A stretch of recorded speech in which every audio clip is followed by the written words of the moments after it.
Lahat ng inahin natin dumadaan sa unang panganganak at malamang lahat tayo ay nahirapan sa mga dumalaga natin sa unang panganganak. Iba-ibang kwento. May nanganak sa tumana at bigla na lang iniwan ang anak nito. Meron ding nanganak na kahit nasa silong ay pinabayaan din ang anak.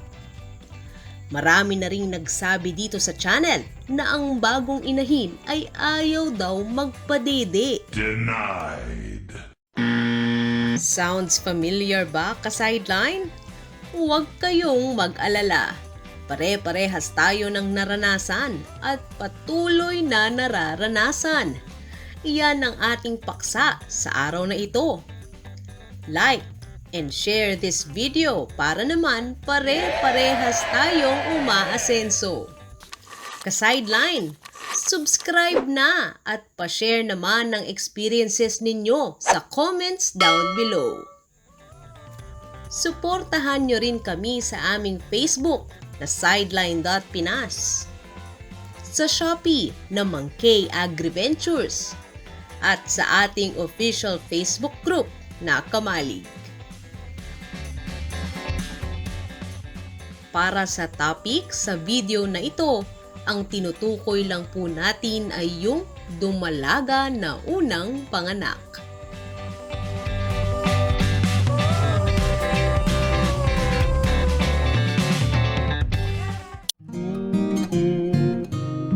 Kung naranasan ninyo ito sa inyong bagong panganak na dumalaga, huwag judgmental.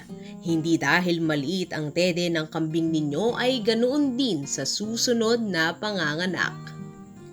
Maraming dahilan kung bakit maliit ito. Maaring bata pa ang inyong dumalagang kambing at hindi pa talaga handa sa panganganak. Maaari din dahil sa kakulangan sa vitamins o minerals at pagkain, kaya lagi naming kinakampanya na kumpletuhin ang mga gamot ng kambing para naman kayang-kayang sumuporta ng batang kambing ang inyong bagong panganak na dumalaga. Ka-sideline, pwede ring maliit dahil sa genetics. Kung talagang maliit at sa palagay ninyo, hindi lumalaki ang mga anak dahil sa kakulangan ng gatas, ikal nyo na ang inyong inahin.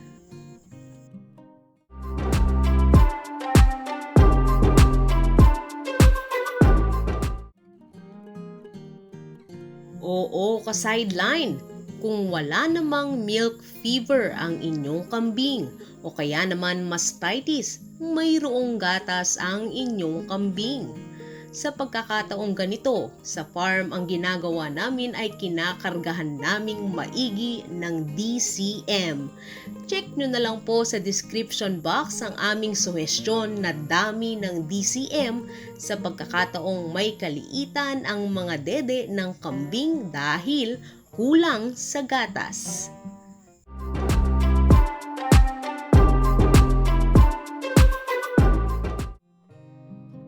Ka-sideline, hindi dahil instinct ang pagpapadede, ibig sabihin ay marunong kaagad gawin iyan ng bagong inahin. Sa pagkakataon na ayaw magpadede, turuan po natin ang ating kambing. Hawakan parehas ang batang kambing at inahin. Tignan natin ang teknik ni Mangkay. Makikita ninyo na inipit sa kilikili ang ulo ng inahin at itinutok ang bibig ng batang kambing sa dede. Kung mahirapan kayo gawin itong mag-isa, magpatulong kayo ka-sideline o huwag susuko sa training ng inyong bagong inahin.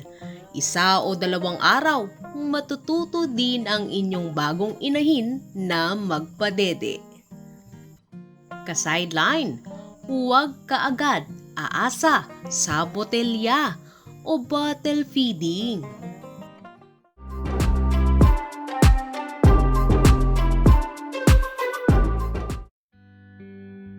Kung sa palagay ninyo ay napakaliit ng dede ng kambing ninyo at 2 o 3 ang inyong bagong panganak na kambing, Hindi naman bawal ang bottle feeding bilang augmentation o tulong para sa inyong inahin.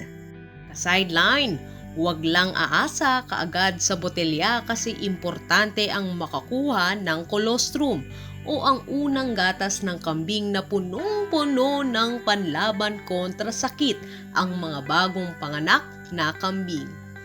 Dapat lahat ng batang kambing ay makadede sa bagong panganak 2 to 3 hours pagkapanganak. Hanapan ng solusyon ang inyong inahin sa pamamagitan ng pagbibigay ng mga importanteng mga bitamina, gamot at iba pa.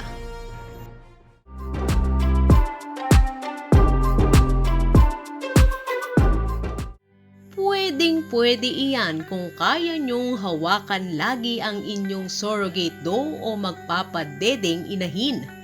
Pero tulad din ng bottle feeding, extra work yan sa caretaker o kaya sa atin.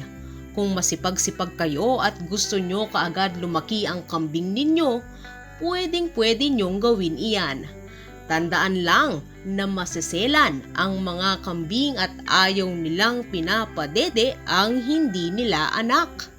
Kinikilala ng inahin ang kanyang mga anak sa pamamagitan ng pag-amoy sa bandang puwet. Karaniwan na ang pagsuwag ng kambing sa hindi niya anak, hindi dahil sa salbahe ang kambing, kung hindi paraan ito ng pagrereserba ng gatas para sa kanyang sariling anak.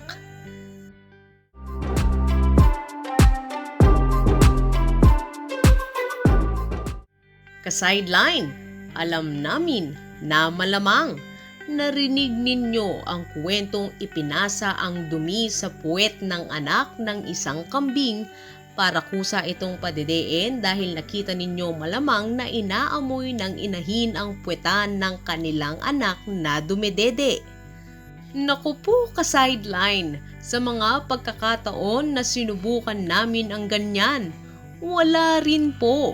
Hindi pa rin po tinanggap yung batang kambing na dumede sa hindi niya nanay.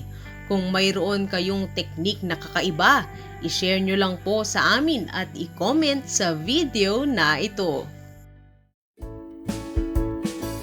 Tulad din ng naibahagi na namin noon, maganda ang gumamit ng Oxyvet pagkatapos manganak ng ating inahin para mabilis itong makabawi. Sideline, ang Oxyvet ay mabisa laban sa mastitis o kung anumang infeksyon. Ugaliing magkonsulta sa inyong vet. I-check ang mga links na nasa description box para sa mga items na makakatulong sa inyo. Nais po namin pasalamatan ang ating mga ka-sideline na patuloy na tumatangkilik sa ating Shopee na Mang Kay Agriventures.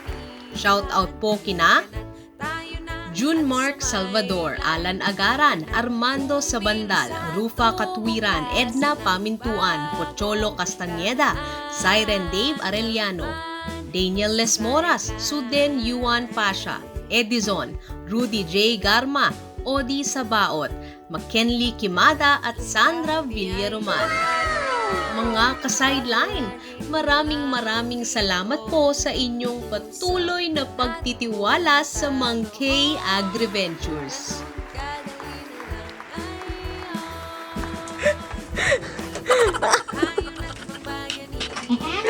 Sarap na ihi natin, Brad. O yan. Ito po ang inyong lingkod, ang inyong ka-sideline na si Aga, kasama si Mang Kay para sa sideline.ph. Kita-kits sa susunod na episode, ka-sideline!